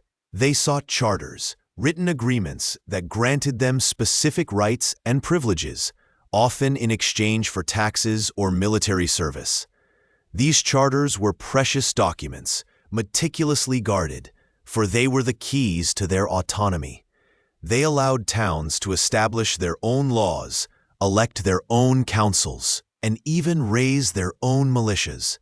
This quest for freedom was a slow, often contentious process, but it gradually led to the emergence of what became known as free imperial cities. These were not merely towns. They were entities directly answerable to the emperor himself, bypassing the authority of local princes. Lübeck, founded in 1143, is a prime example, its strategic location on the Baltic coast quickly propelling it to prominence as a trading hub. By the 13th century, it had cemented its status as a free imperial city, a beacon of urban independence. The prosperity of these cities was built on trade, and the very air within their walls hummed with economic activity. Goods flowed not just within Germany, but across borders, connecting distant lands. Wool from England, furs from Russia, timber from Scandinavia, wine from the Rhineland, and salt from Lüneburg all found their way into the bustling markets and warehouses of these burgeoning urban centers. This interconnectedness fostered a new kind of power, one not based on inherited land or military might, but on wealth generated by enterprise and exchange. Yet, this burgeoning trade was not without its perils. Roads were often unsafe, bandits lurked in forests, and seas were unpredictable and rife with pirates. Local tolls, levied by countless lords, could strangle profits, and legal disputes across different jurisdictions were a constant headache. It was out of this necessity for protection, standardization, and mutual benefit that one of the most remarkable economic alliances in medieval history emerged: the Hanseatic League. The precise origins of the Hanseatic League, or Hansa, as it was often called, are somewhat shrouded in the mists of informal cooperation, but its formalization began in the mid-13th century. It wasn't a kingdom, nor an empire, but a powerful confederation of merchant guilds and their towns, primarily from northern Germany, though its influence stretched far beyond. The initial impetus came from merchants seeking to protect their trade routes and secure privileges in foreign lands. Lübeck, with its strategic position and burgeoning wealth, became the unofficial leader and administrative center of this formidable alliance. Imagine a vast network stretching from the Baltic Sea to the North Sea and further still, into the reaches of England, Norway, and Russia. This was the Hanse's domain.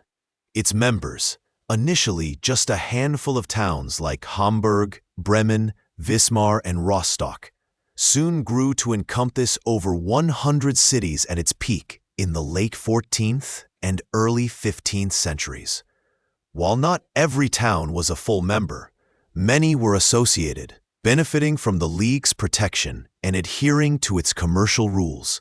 The Hanse's strength lay in its unity and its strict adherence to common commercial practices. They established a uniform system of weights and measures, standardized contracts, and created their own maritime law. They built formidable trading posts known as kontor in key foreign cities like Bruges in Flanders, Bergen in Norway, London in England, and Novgorod in Russia. These kontor were more than just warehouses.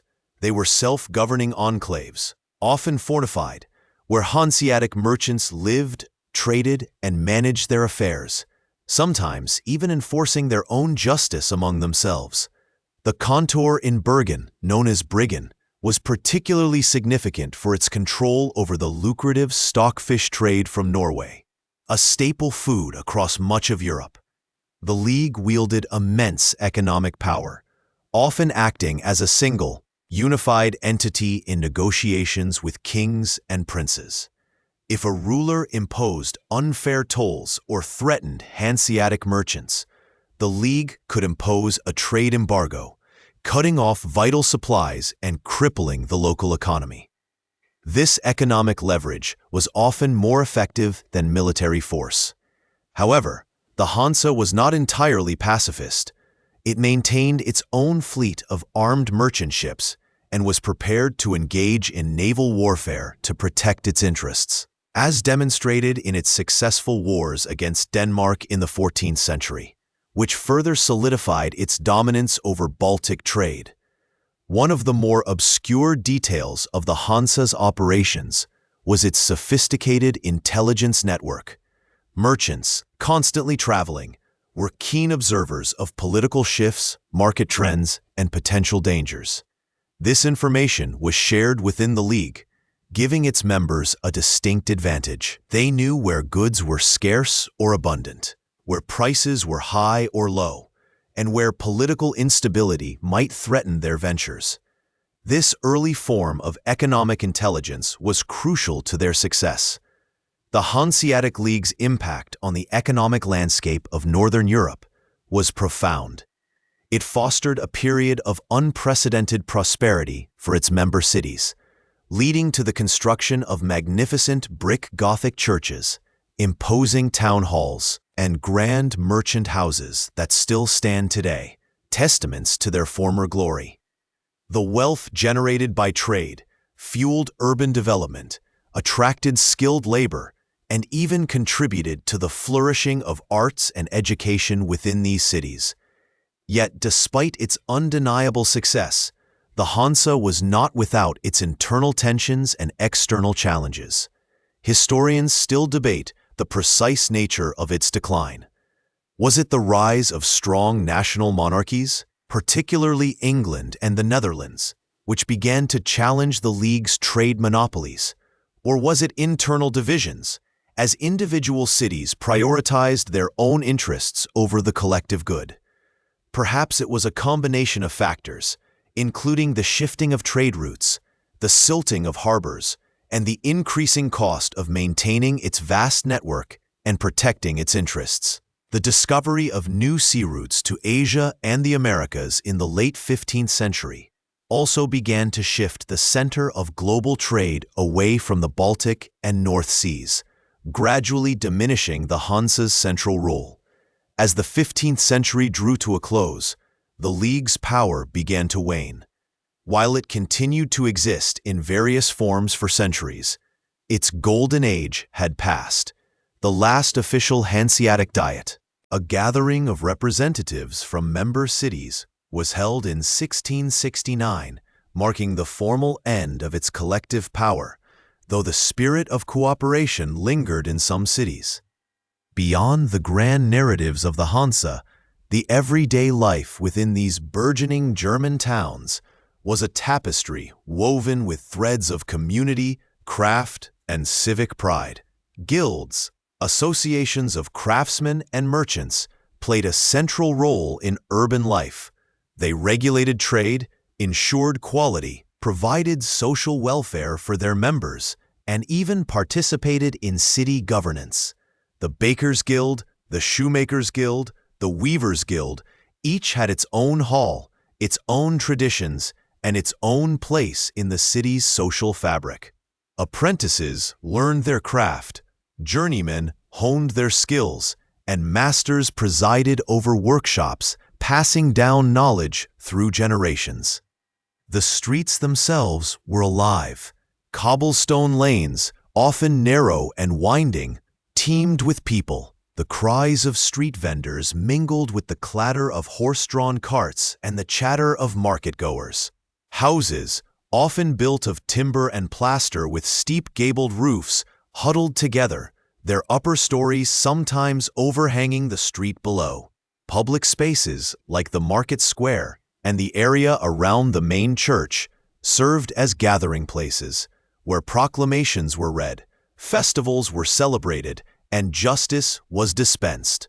Life in these towns, while offering more freedom than the countryside, was still governed by strict social hierarchies and religious observance. The ringing of church bells marked the passage of the day, calling people to prayer and regulating daily routines. Festivals and religious holidays provided welcome breaks from the relentless rhythm of work, filling the streets with music, feasting, and pageantry. The growth of towns also fostered a new intellectual vibrancy. Universities, like those founded in Heidelberg, 1386, and Cologne, 1388, became centers of learning, attracting scholars and students from across Europe. These institutions, often supported by the wealth of the cities, played a crucial role in the dissemination of knowledge, the development of law, and the flourishing of humanism. The printing press, invented by Johannes Gutenberg in Mainz around 1450, would soon revolutionize the spread of ideas, further empowering these urban centers as hubs of innovation and intellectual ferment. As the medieval period drew to a close, the map of Germany was no longer solely defined by the sprawling domains of dukes and counts, but by a growing constellation of independent and prosperous towns. These urban centers, with their fortified walls, bustling markets, and self-governing institutions, represented a fundamental shift in power and influence. They were the engines of economic growth, the incubators of new ideas, and the homes of a burgeoning middle class that would increasingly shape the destiny of the German lands. The legacy of the free imperial cities and the Hanseatic League continued to resonate, their architectural grandeur and the enduring principles of self-governance and commercial enterprise laying foundations for the centuries that followed.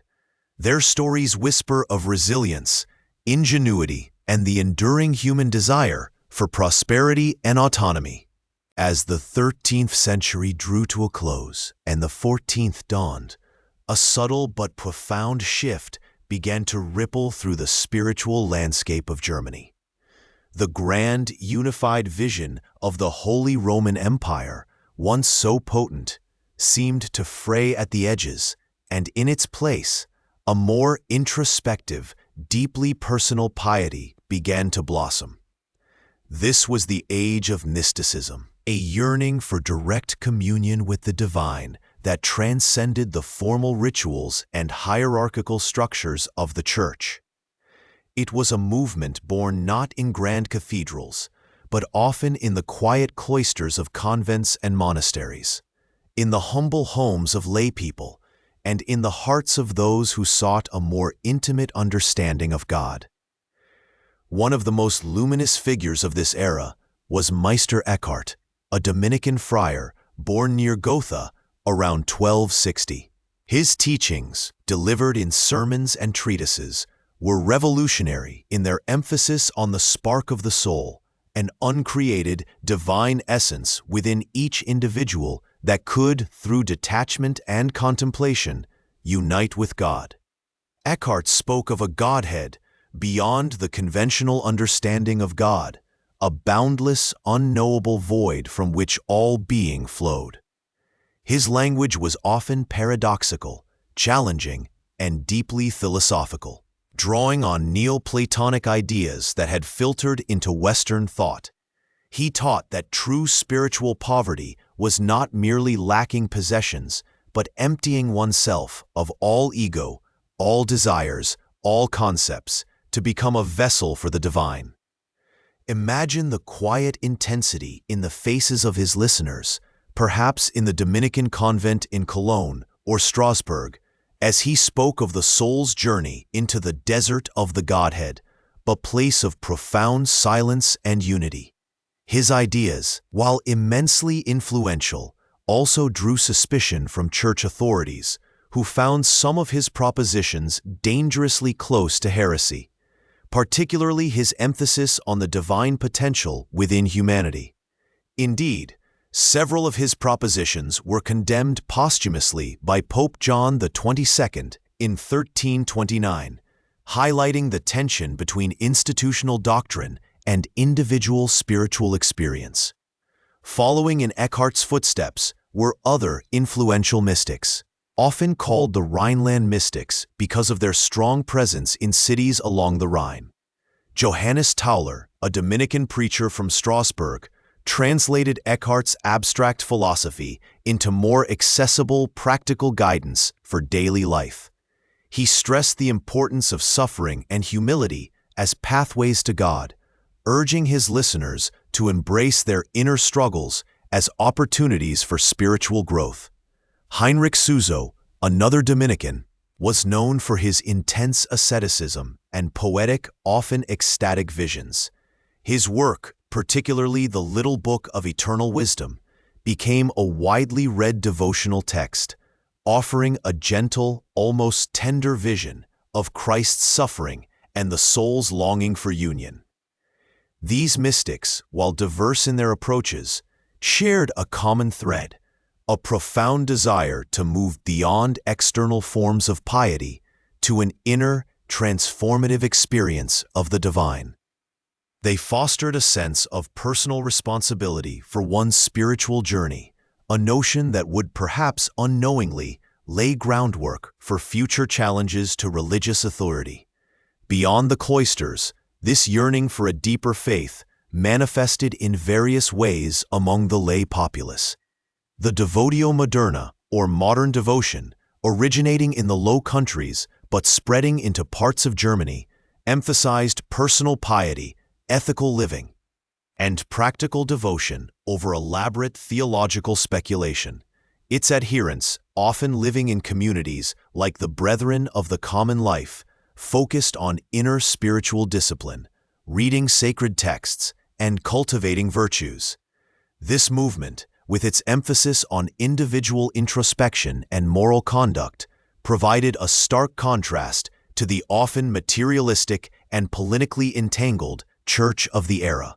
Imagine a quiet scriptorium where members diligently copied manuscripts, or a humble gathering where they discussed the teachings of Thomas à Kempis's The Imitation of Christ, a text that became a cornerstone of this movement and remains widely read today. Yet, alongside these spiritual currents, the late medieval period in Germany was also marked by deep social unrest and simmering discontent. The Black Death, which swept through Europe in the mid-14th century, decimated populations, profoundly disrupting social structures and economic life. Estimates suggest that between 30% and 60% of the European population perished, and Germany was no exception. This catastrophic loss of life had far-reaching consequences. Labor shortages led to higher wages for survivors, challenging the traditional feudal order. Landowners struggled to find tenants and workers, while peasants, though fewer in number, found themselves with increased bargaining power. This demographic upheaval contributed to a sense of instability and uncertainty, eroding trust in established institutions, including the Church, which often seemed powerless in the face of such overwhelming calamity. The economic landscape was further complicated by a series of crises. Famine, often a precursor to plague, continued to stalk the land. The shift from a purely agrarian economy to one increasingly reliant on trade and urban centers brought new tensions. Guilds, once protective of their members, became more exclusive, leading to friction between masters, journeymen, and apprentices.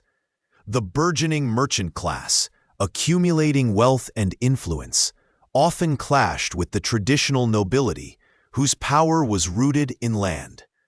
These economic pressures often manifested in urban revolts, as citizens, frustrated by high taxes, corrupt officials, or food shortages, rose up against their rulers. While not as widespread or unified as later peasant wars, these localized uprisings were clear indicators of widespread dissatisfaction. The Church itself, the dominant institution of the age, was not immune to criticism.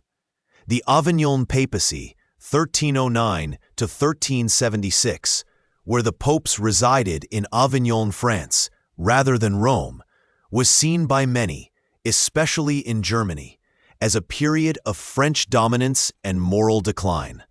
This Babylonian captivity of the Church, as Petrarch famously called it, severely damaged papal prestige and fueled anti-clerical sentiment. The subsequent Western Schism, 1378 to 1417, with two, and at one point even three, rival popes simultaneously claiming legitimacy, plunged the Church into an unprecedented crisis of authority. Imagine the confusion and despair of ordinary believers who suddenly faced the bewildering question of which pope to obey, which sacraments were valid, and where true spiritual authority resided. This profound schism undermined the very foundations of the medieval worldview, which had largely rested on the Church as the ultimate arbiter of truth and salvation. Calls for reform, once whispered in academic circles, grew louder. Figures like Jan Hus in Bohemia, though not German, had a profound impact on the intellectual and spiritual climate within the empire. Hus, influenced by the English reformer John Wycliffe, advocated for reforms such as communion in both kinds, bread and wine for the laity, and criticized the moral failings of the clergy and the sale of indulgences. His execution as a heretic at the Council of Constance in 1415, despite a promise of safe conduct from Emperor Sigismund, ignited the Hussite Wars in Bohemia, a conflict that spilled over into German territories and further destabilized the region. The Hussite movement, with its blend of religious reform and nationalistic fervor, served as a stark warning to the Church of the dangers of suppressing dissent too harshly, and perhaps also as an inspiration for those who felt the need for radical change. The growth of humanism, though still in its nascent stages in Germany compared to Italy, also began to subtly challenge traditional modes of thought. German humanists, often educated in Italian universities, brought back a renewed interest in classical texts, a critical approach to scholarship, and an emphasis on human dignity and potential. While not inherently anti-clerical, their focus on original sources and critical inquiry often led them to question accepted interpretations of Scripture and traditional church doctrines. Figures like Rudolf Agricola and Conrad Celtis, though less known than their later counterparts, laid the groundwork for a more intellectually vibrant and questioning environment. They fostered a love for learning that extended beyond theology, embracing poetry, history, and rhetoric, gradually broadening the intellectual horizons of the educated elite. Historians still debate the precise extent to which these diverse currents, mysticism, social unrest, papal crises, and early reform movements, directly set the stage for the Protestant Reformation. Was it a gradual evolution of thought and circumstance, or did these elements coalesce into a sudden, explosive break? Some scholars emphasize the continuity, arguing that Luther's ideas were not entirely novel, but rather a powerful articulation of long-standing grievances and spiritual yearnings. Others point to the unique confluence of technological innovation, the printing press, political fragmentation, and Luther's singular theological insights as the decisive factors. What is clear, however, is that by the late 15th century, the ground in Germany was fertile for change. The widespread availability of printed books, though still relatively new, meant that ideas, both spiritual and secular, could spread with unprecedented speed, reaching a wider audience than ever before. This technological leap would prove crucial in disseminating the ideas of future reformers. The social fabric itself was under immense strain. The rise of robber barons, impoverished knights who resorted to brigandage to maintain their lifestyle, plagued the countryside, preying on merchants and peasants alike. The imperial authority, weakened by internal divisions and the rise of powerful territorial princes, struggled to maintain order. The promise of the Landfrieden, or public peace, often remained an elusive ideal. These localized conflicts and widespread lawlessness contributed to a pervasive sense of insecurity and a longing for stability, which some hoped could be found in religious reform. Even within the established church, there were glimmers of internal reform.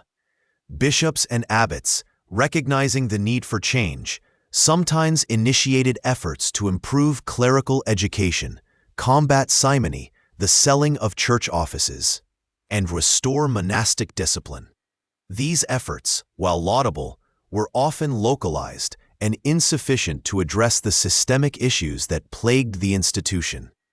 The sheer scale of the challenges, from widespread illiteracy among the lower clergy to the vast wealth and political power of some ecclesiastical princes, made comprehensive reform a daunting task. As the 15th century drew to a close, a sense of anticipation, almost a quiet hum, seemed to pervade the air. The old certainties were eroding.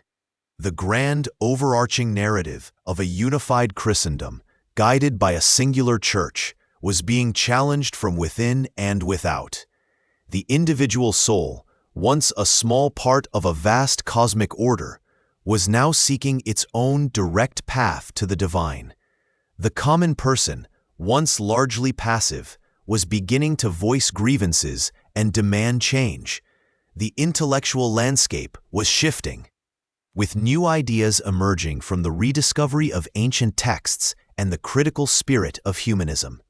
The political map was a patchwork of competing interests, with powerful princes increasingly asserting their independence from imperial authority. This was a Germany poised on the brink of transformation. The whispers of mysticism, the cries of social unrest, the echoes of papal schism, and the nascent stirrings of intellectual inquiry were all converging, creating a powerful undercurrent that would soon erupt into a torrent of change. The stage was being meticulously set, not by a single architect, but by the slow, inexorable forces of history, for an upheaval that would reshape not only Germany, but the entire European continent. The quiet contemplation of a mystic, the desperate plea of a peasant, the frustrated ambition of a prince, and the critical eye of a scholar were all threads in this intricate tapestry, weaving together a narrative that would soon burst forth in vibrant, undeniable color. The medieval era, with its grand cathedrals and its deep-rooted traditions, was slowly, almost imperceptibly, giving way to a new age, an age of profound questioning and revolutionary change. The first breath of the 16th century found the Holy Roman Empire a sprawling, intricate tapestry, its threads woven over 1,000 years of shifting power, enduring faith, and simmering discontents. It was an entity unlike any other, a mosaic of territories held together not by a centralized monarchy, but by a complex web of allegiances, ancient rites, and the often ephemeral authority of the elected emperor. From the bustling Hanseatic ports of the north, where merchants in their tall, narrow houses counted their ducats and debated trade routes, to the sun-drenched vineyards of the Rhineland, where prince-bishops held sway over both spiritual and temporal realms, and further south to the Alpine passes guarded by hardy mountaineers. The empire was a land of profound contrasts. Its political structure, often described as a beautiful chaos, was a testament to centuries of evolution rather than design. At its theoretical apex stood the Holy Roman Emperor, chosen by 7 powerful prince-electors, the archbishops of Mainz, Trier, and Cologne, the King of Bohemia, the Count Palatine of the Rhine, the Duke of Saxony, and the Margrave of Brandenburg. Yet the emperor's power was far from absolute. He was less a sovereign ruler and more a chief arbiter, dependent on the cooperation and consent of the myriad princes, dukes, counts, bishops, and free imperial cities that comprised the empire. Each of these nearly 300 entities enjoyed varying degrees of autonomy, issuing their own laws, minting their own coins, and often raising their own armies. This decentralized nature, while preventing the rise of a truly despotic central authority, also fostered constant internal friction and made unified action notoriously difficult. The Imperial Diet, or Reichstag, served as the primary forum for resolving these disputes and legislating for the empire as a whole. It was not a fixed body, but rather a gathering of the empire's estates, convened by the emperor, often in different cities. Here, representatives from the electoral colleges, the princely estates, and the imperial cities would deliberate on matters of war, taxation, and imperial reform. Yet even in this grand assembly, consensus was often elusive. The powerful princes, ever jealous of their prerogatives, frequently resisted imperial attempts to centralize power or impose uniform laws, preferring to maintain their regional independence. This tension between imperial authority and princely particularism was a defining characteristic of the empire, a delicate balance that was perpetually on the verge of tipping. Beneath the grand political machinations, the daily lives of most Germans were deeply intertwined with the land and the rhythms of the seasons. Agriculture remained the bedrock of the economy, with serfdom largely having receded in many areas, replaced by various forms of tenancy and free peasant land ownership, though obligations to landlords persisted. Towns and cities, however, were growing in importance and population. Nuremberg, Augsburg, and Strasbourg, among others, flourished as centers of trade, craftsmanship, and intellectual life. Their guilds, powerful associations of artisans and merchants, regulated production, ensured quality, and provided a social safety net for their members. These urban centers, often free imperial cities, enjoyed significant self-governance, electing their own councils and defending their own walls. Their wealth and relative independence often made them formidable players in imperial politics, sometimes even challenging the authority of the local princes. The late 15th and early 16th centuries also saw significant technological and cultural shifts. The printing press, perfected by Johannes Gutenberg in Mainz around 1450, was perhaps the most revolutionary. Its spread across Germany facilitated the rapid dissemination of ideas, from scholarly texts and legal codes to religious pamphlets and popular almanacs. This explosion of this printed material began to reshape intellectual discourse, making knowledge more accessible and fostering a burgeoning literate public, particularly in urban areas. Universities, such as those in Heidelberg, Cologne, and Erfurt, were vibrant centers of learning, attracting scholars and students from across Europe. Humanism, with its emphasis on classical learning and human potential, was gaining traction, challenging traditional scholastic approaches and encouraging critical inquiry. Yet, despite these advancements, the empire was also a land steeped in deeply held religious belief. The Catholic Church permeated every aspect of life, from the grand cathedrals that dominated city skylines to the humble parish churches in every village. Its sacraments marked the passages of life, its holidays structured the year, and its teachings provided the framework for understanding the world and the afterlife. Pilgrimages to holy sites, veneration of relics, and the practice of indulgences were common expressions of piety. The Church was not only a spiritual authority, but also an immense temporal power, owning vast tracts of land, collecting tithes, and wielding significant political influence through its prince-bishops and abbots. However, beneath this veneer of devout conformity, currents of discontent were stirring.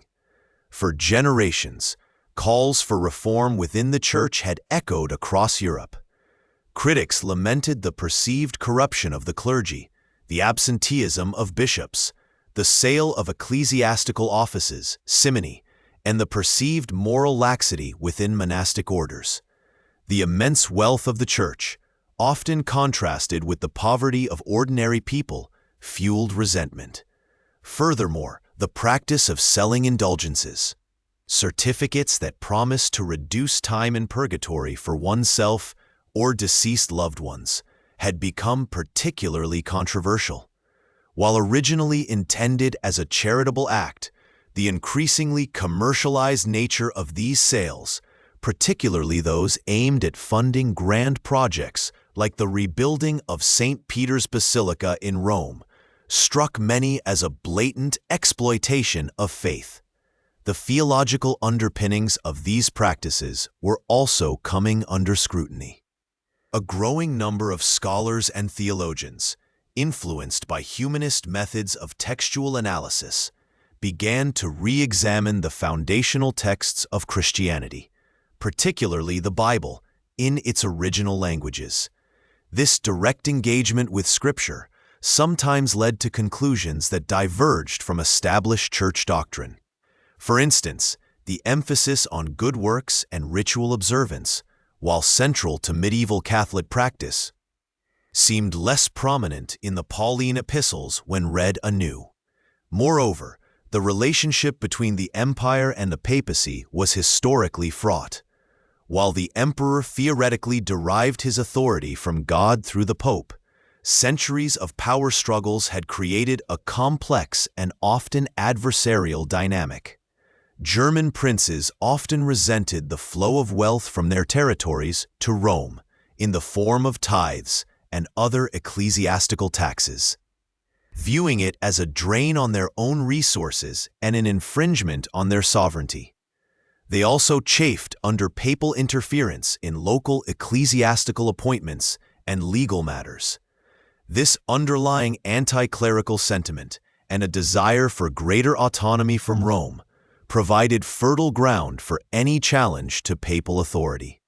The fragmented political landscape of the empire also played a crucial role in shaping the events to come.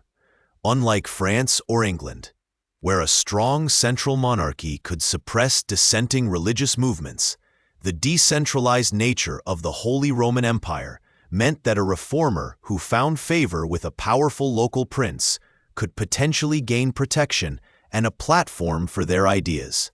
A prince who embraced a new religious doctrine might not only genuinely believe in it, but also see an opportunity to assert greater independence from both the emperor and the Pope, seize church lands within their territory and strengthen their own regional power. Thus, as the second decade of the 16th century dawned, the Holy Roman Empire stood at a precipice. It was a land of ancient traditions and emerging innovations, of deep piety and simmering discontent. Its political structure, a delicate balance of imperial authority and regional autonomy, was inherently unstable. The Church, while still dominant, faced increasing criticism and internal pressures. The printing press was disseminating ideas at an unprecedented pace, and a growing intellectual curiosity was challenging established norms. The stage was set, not for a gradual evolution, but for a dramatic rupture. The conditions were ripe for a figure to emerge, whose theological convictions, amplified by the new technology of print and protected by the empire's unique political fragmentation, would ignite a fire that would not only reshape the religious landscape of Germany, but reverberate across the entire continent, fundamentally altering the course of European history. The year 1517, with its seemingly innocuous posting of 95 theses on a church door in Wittenberg, would prove to be the spark that finally ignited this powder keg, forever transforming the complex tapestry of the Holy Roman Empire.